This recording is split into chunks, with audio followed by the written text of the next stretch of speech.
Hello, welcome to your daily dose of random stuff. Today we will be telling you stories to keep you up at night. I have my friend here. Hi. Say hi.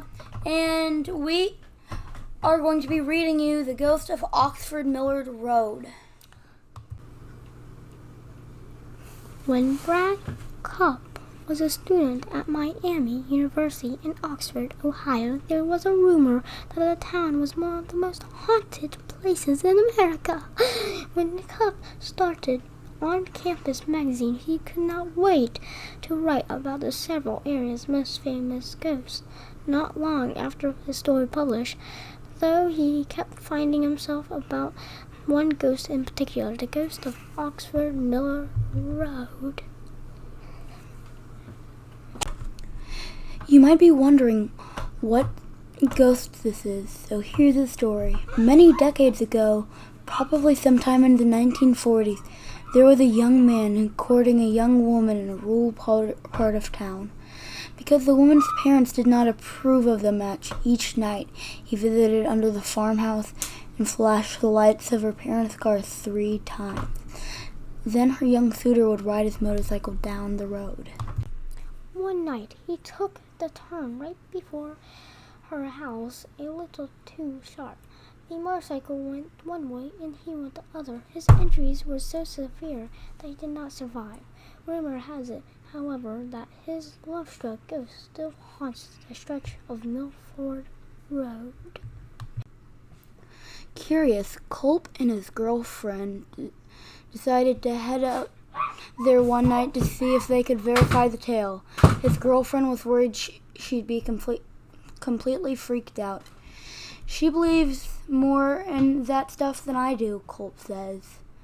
But he was mostly concerned that his suspicions that none of this was actually true would be confirmed. On this particular night, as Culp passed the abandoned farm, an idea came to him. He pitched to his girlfriend how could she not say yes. Though reluctant, she relented, and Cup turned a short way into the farmhouse driveway. Its lights 3 times. No joke, there was a single headlight that appeared 3/4 of a mile down the road, Culp says. You saw it start to come, going pretty slow. It kept coming and coming. My girlfriend was freaking out. It was coming closer and closer. As the collision seemed imminent, They got out of the car. They walked around, trying to figure out what it was they had seen. To this day, we still talk about it. I saw something I cannot explain, he says. If you get him and wife around a campfire, they'll swear up and down that the story is true.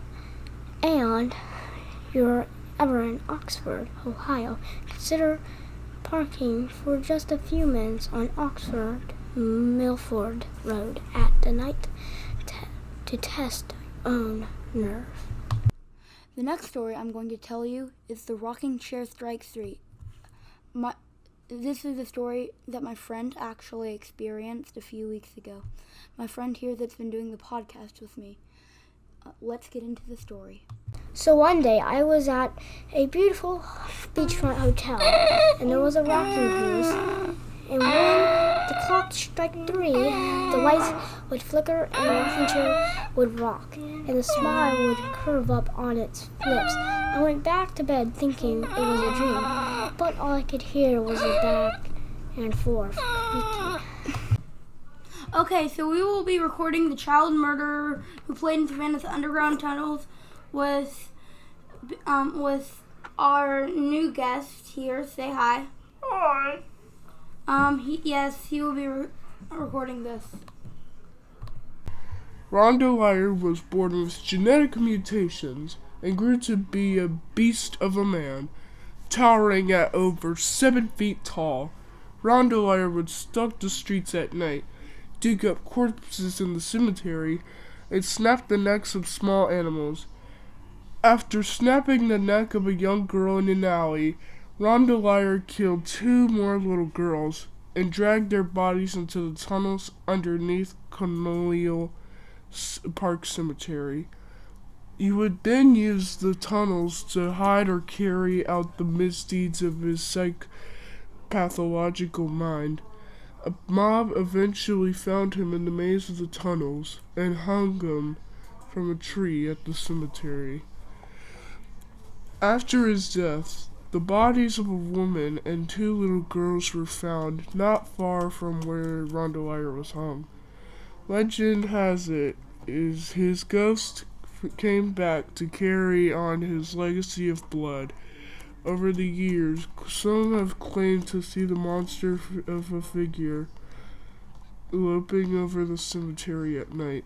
Cries of a little girl could be heard, and a body can be seen hanging by his neck from the branch of a tree and swaying in the wind. When a man was restoring the old Rondeauer house, found the grave of Rondeauer and opened the coffin, it was completely empty. Okay.